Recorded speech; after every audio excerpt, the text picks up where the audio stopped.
Bon Bello, l'heure est grave, je soulève 150 kg au bench, mais j'ai envie de passer un marathon, moins de 2h45 cette année. Si tu me connais pas, moi c'est Maxime, l'année passée j'ai couru un marathon 2h59 le 30 novembre. Et cette année, gros objectif d'année, après 3 mois de blessure à la côte, je veux passer un marathon 2h45 avant la fin de l'année. Si tu me connais pas, eh ben bienvenue Bello sur cette vidéo. Sur cette chaîne YouTube, tu vas retrouver du conseil course, du conseil musculation, des conseils de vie, des expériences, des challenges. Je vais prendre un petit café, je vais te prendre avec moi dans cette journée. On est dimanche 8 mars. Je te dis, j'ai couru un marathon le 30 novembre en 2h59. Là, il faut que je passe 2h45. Il faut que je gagne 15 minutes sur mon marathon en 6, 7, 8 mois. Ça va être exceptionnel. J'ai plein d'autres objectifs prévus cette année. 100 km, des trails. Il y a plein de choses qui vont se passer. Ça va être exceptionnel, Bello. On va se régaler.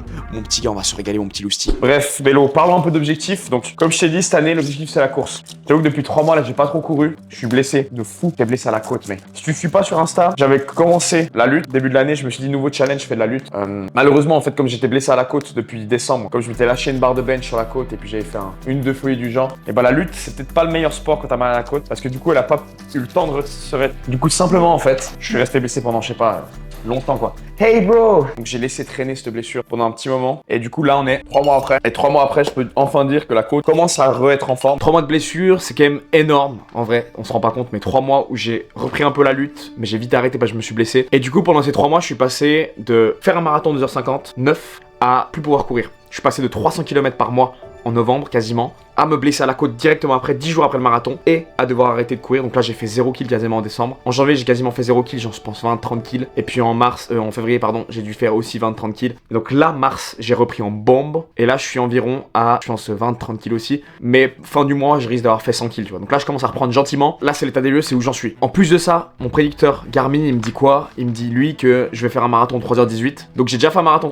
en 2h59, mais là lui il me prédit 3h18. Donc j'ai perdu une chier de niveau d'après Garmin. Après c'est une montre, c'est un prédicteur, faut vraiment pas trop se fier à ça mon Bello. Mais quand même, on regarde un peu la montre pour flexer quoi. Parce que quand j'aurai fait le 2h45, je sais que la montre elle sera énervée, ça me fait trop plaisir tu vois. Et moi je vais le faire en 2h45, ça veut dire que là j'ai 35 minutes de débattement que je dois reprendre en guillemets. J'ai déjà fait un 2h59 donc j'exagère un peu, je fais ça pour les stats. Non mais je déconne. Bon Bello, la question c'est pourquoi ce challenge il est fou maintenant? Parce que 2h45 Bello c'est 3 minutes 54 au kilo, ce qui est exceptionnel. Marathon 2h59 c'était 4,15, là c'est 3,50. Donc là on gagne 25 secondes au kilo, ce qui est une vitesse de chien. C'est vraiment une vitesse de chien mec. Du coup ça c'est la difficulté. Deuxième difficulté, va falloir que je m'améliore, que je fasse beaucoup plus de volume parce que c'est une grosse réparation, ça va demander de la vitesse et du volume et là j'ai plus aucun volume. Donc ça va me demander de remonter à des mois à 200, 300, 400 km et là j'en suis à 30 mois donc on est loin. Deuxième truc ça va être d'améliorer ma vitesse parce que là je suis pas du tout rapide, de commencer à courir rapidement. Ça c'est dur aussi parce que avoir un 4,15 au kilomètre ça allait, mais là un 3,50 c'est quand même un autre niveau, tu vois, on commence à arriver dans des gros niveaux. Je dirais qu'en dessous de la barrière du 5 au 4, de 5 minutes à 4 km, de 5 minutes à 4 minutes le kilomètre, c'était déjà assez incroyable à passer. Mais la barrière de 4 à 3, là, mentalement, elle est grosse. Et en vrai, c'est principalement mentalement la barrière. Parce que physiquement, je pense que c'est faisable comme tout le temps, tu vois. Jusqu'à un certain point, mais là, c'est encore de l'amateurisme. C'est de l'amateurisme. Enfin, le 2h45, c'est de l'amateurisme, mais poussé, tu vois, plus. Mais c'est faisable, quoi. On n'est pas au niveau des champions à 2,10, 2,5, 2,4, tu vois. Bref, à voir. Je sais pas si on va courir un petit peu.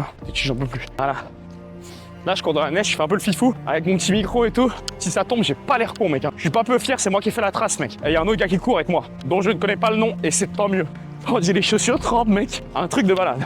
Bon Bello, j'imagine que tu l'as compris, pour moi courir un marathon 2h45 ça va être très dur. Mais au niveau des statistiques ça donne quoi maintenant Bello? Objectif 2h45 c'est un peu l'objectif de folie, c'est un objectif de maxeur. Parce que prenons en compte les stats, Marathon de Berlin 2025 il y a 48 000 participants. Sur ces 48 000 participants, il y en a 754, si mes souvenirs sont bons, qui sont en dessous de 2h45. Ce qui fait vraiment très peu de gens. Et donc, me classer dans ces 745 gars sur 48 000, ce qui fait environ 2%. Donc là l'objectif de l'année c'est passer dans le top 2% des marathoniens de Berlin. Mais les marathons de Berlin, faut savoir quand même que le marathon de Berlin, c'est un des gros marathons d'Europe, un des plus gros et un des plus importants. Et dans le sens, c'est super compliqué d'avoir des dossards. Donc Bello, il n'y a pas que des gens Sam qui s'entraînent que le dimanche qui vont au marathon de Berlin, quoi. Marathon de Berlin, il n'y a que des animaux, il n'y a que des veaux, enfin entre guillemets, mais il y a plus de veaux qu'au marathon de Puydou, tu vois, ou qu'au marathon de Vevey. Après Bello, moi je pars pas de zéro au marathon. 30 novembre, j'ai fait un marathon en 2h59, donc je suis rodé, mec, hein.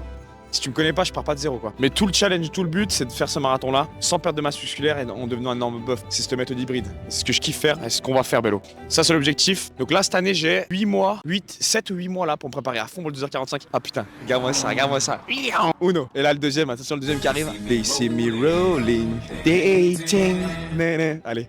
Bref, là ça va être une folie. 2h59 c'était déjà compliqué mais là, la plus belle tour du de Toronto. To be fair, la seule tour de Toronto et le plus beau monument de Toronto. A Maintenant, priori. tu te demandes sûrement comment je vais m'y prendre, comment le Bélo va s'y prendre pour réussir à gravir cette montagne qui est la montagne du 2h45. Et c'est là que tu fais fausse route parce que je vais pas réussir. Non, je déconne, Bélo, j'ai tout cassé dès le début. La base des bases, ça va être comme pour mon sub 3 heures que j'ai fait en 12 semaines, c'est de bien planifier tout ça. Et là, j'ai beaucoup plus de temps. J'ai beaucoup plus de temps, l'objectif est beaucoup plus gros aussi, mais j'ai beaucoup plus de temps. On est actuellement en mars, j'ai au moins 7 mois de préparation devant moi, ce qui est gigantesque. Ça veut dire que je vais pouvoir focus sur la prise de masse pour cet été sécher un petit peu, continuer la course à fond, et puis 3 mois avant le marathon de septembre, octobre, novembre, charbonner, mais vraiment focus vitesse. Et en vrai, ça va me laisser du temps. Moi, j'ai 3 piliers fondamentaux quand je fais une préparation. J'en ai pas fait des millions, mais c'est quand même mon 5e marathon bientôt. J'aime bien travailler la musculation. La musculation, ça reste mon pilier de base Bélo. Je kiffe prendre la masse, je kiffe être congestionné, je kiffe soulever des poids. Et ça me vide vraiment la tête au quotidien, et c'est mon plaisir. C'est mon petit plaisir, mon petit péché mignon, pas me l'enlever. Ça, entre 4 et 5 fois semaine, ça va être la musculation. En plus de ça, mon deuxième péché mignon que j'ai découvert il y a 2 ans, c'est la course à Yep, la course à pied vélo. J'adore ça, j'en raffole. Donc ça, c'est le deuxième pilier, c'est avoir un programme qui est planifié. Courir, mais en sachant où tu vas, avec des séances qui sont diverses et variées, et puis des séances concrètes. Troisième pilier, c'est prendre du plaisir. Kiffer ce que tu fais, parce que se fixer un objectif, mais pas kiffer, c'est horrible. Et là, le but de ce marathon-là, je vais kiffer cette préparation, je vais kiffer réaliser le marathon, je vais kiffer faire des marathons de préparation. En général, je vais adorer les courses que je vais faire, et c'est ça le but, tu vois. Même si c'est douloureux, tu sais que tu le fais pour la bonne cause et t'aimes ça. Il faut aimer fondamentalement l'objectif, mais il faut pas aimer que l'objectif, il faut aussi aimer le chemin. Parce que le chemin jusqu'au marathon sub 2h45, ou quelconque objectif de course, il est long et c'est dur. Mais c'est ça le but Bélo. Moi, je sais que je vais adorer j'adore le chemin, donc ça va me faire du plaisir. Ça va me procurer du plaisir, c'est le plus important. Voilà comment j'attaque ça. Alors voilà mon petit Bélo, je te finis cette vidéo, je te conclue tout ça. Si t'es intéressé par ce petit challenge, passer le sub 2h45 avec un profil qui n'est pas du tout cohérent, en suivant musculation, course à pied, et puis des autres challenges, eh ben, n'hésite pas à t'abonner. Lâche la cloche, mets ton petit commentaire, suis tout ça, viens sur Instagram si tu veux des réels à peu près tous les jours. Nous, on se voit dans cette prépa. Il y a plein de vidéos qui vont arriver. Ça va être très très sympa. Là, c'était la première vidéo introduction du challenge. Maintenant, je pense que je vais faire plein d'autres vidéos qui sont pas forcément liées au challenge, mais aussi des vidéos liées au sub 2h45 qui va un peu animer ma vie là, pour te dire la vérité, ma vie. Mais c'est trop cool. Nous, on se voit dans une prochaine vidéo. Ciao Bélo, ciao Bella, ciao.